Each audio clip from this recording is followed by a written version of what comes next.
Greetings, my dear viewers. Welcome back to another Dungeons & Dragons character conversion Halloween special. If you're new to this series, hello, I am Drayhan, and character conversion is where we take fictional characters from just about anywhere and convert them into a playable character for Dungeons & Dragons 5th edition.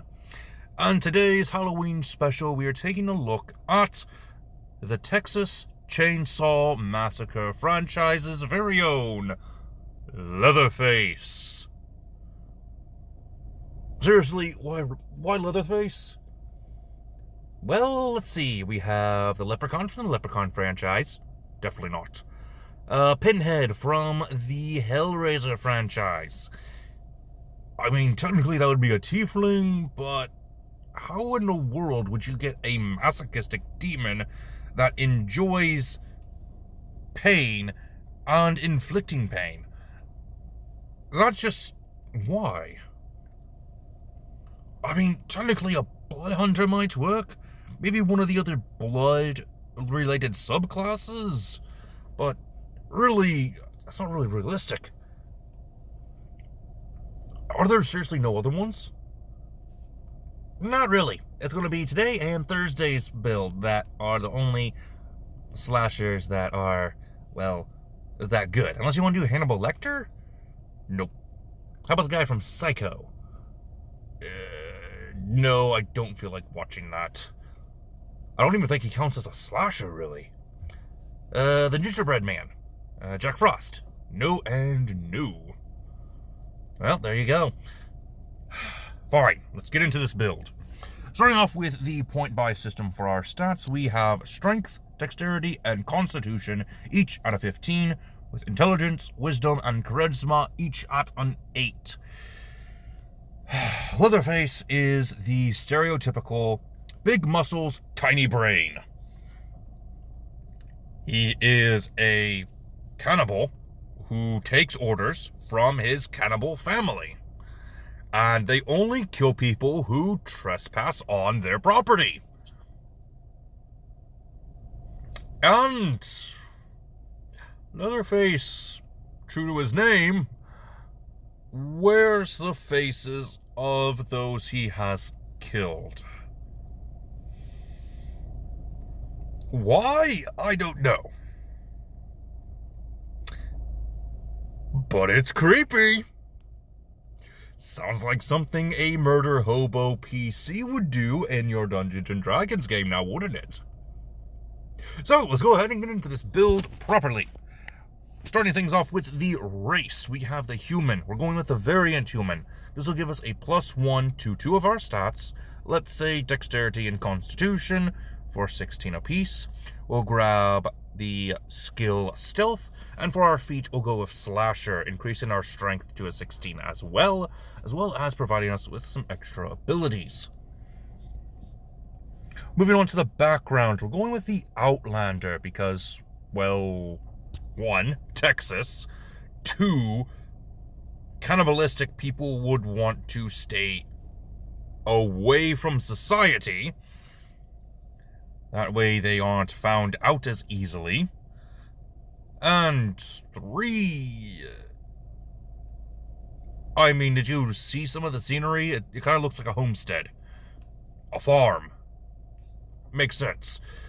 You get the feature known as Wanderer. You're able to find food, twice as much food as you normally would when scavenging or hunting.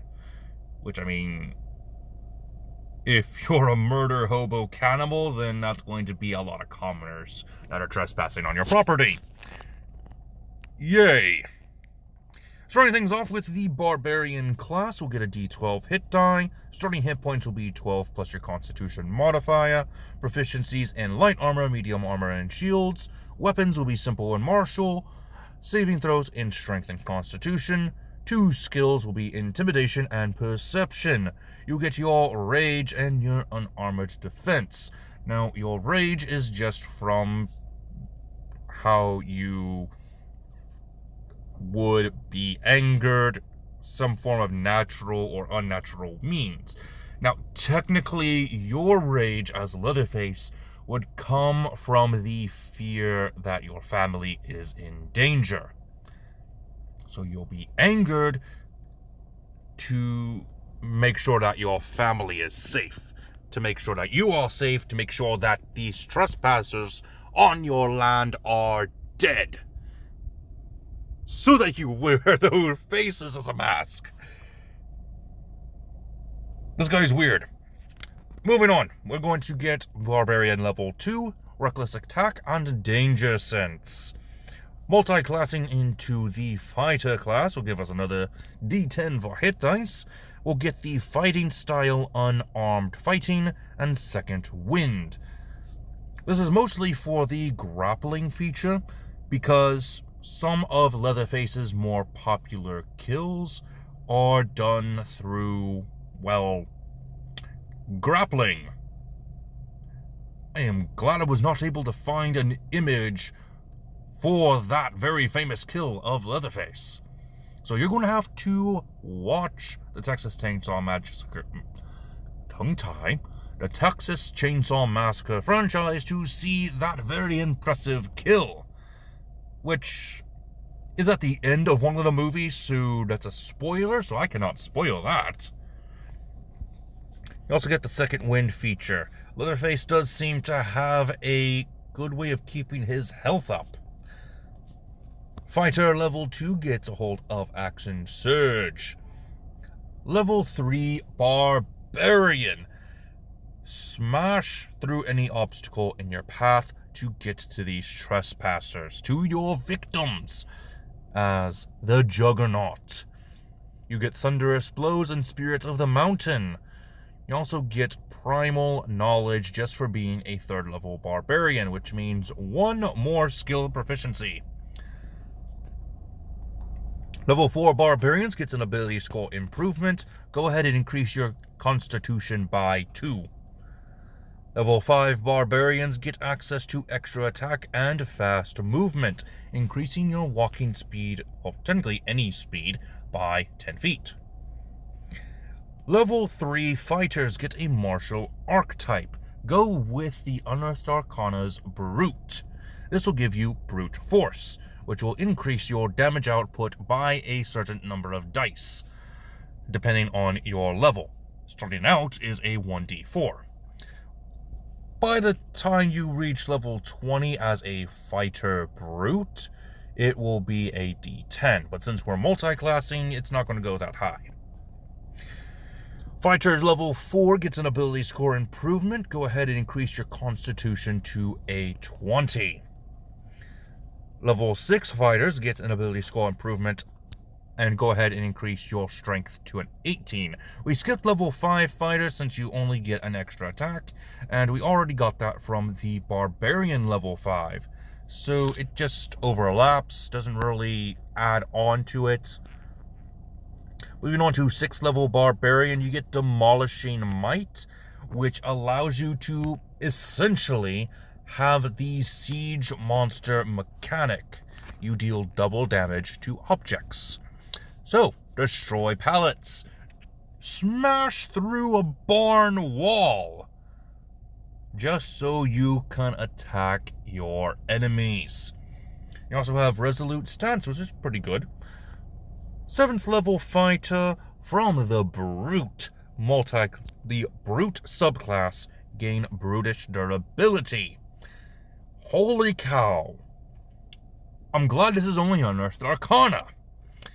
If you were to make a saving throw, you get to roll an additional die. Not a d20, I believe it was a d6? D8? I don't remember.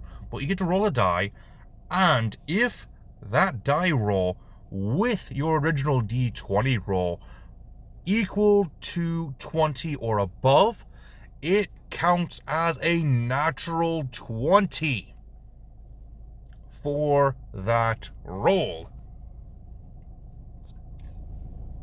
which is crazy.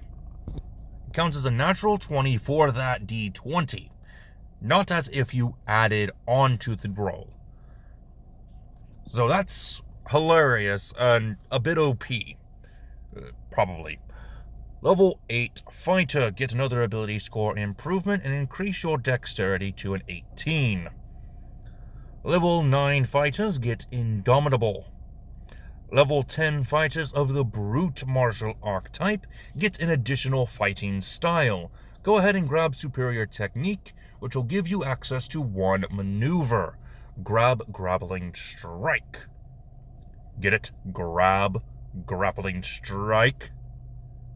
Okay, that's enough. Moving on to level 11 Fighter, they get Extra Attack 2. So now, instead of attacking twice when you take the attack action, you can now attack 3 times when taking the attack action.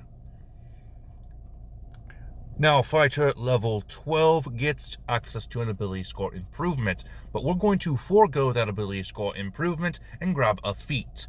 We're going to go with Great Weapon Master since, well, chainsaws are technically two-handed, and you can technically find a homebrew chainsaw for Dungeons & Dragons. I haven't found a good one, but you can find them. Level 7 Barbarians get Feral Instinct. And level 8 Barbarians will get access to an ability score improvement, but you are going to forego that to grab the feat Grappler. Now you are a grappling machine, and will able to, well, do crazy kills while grappling. Yay! Well, that is the end of this build. I do hope that you enjoyed. Stay tuned till Thursday, where we get to see our next Halloween special. Until then, this has been Drehan, and I am offline.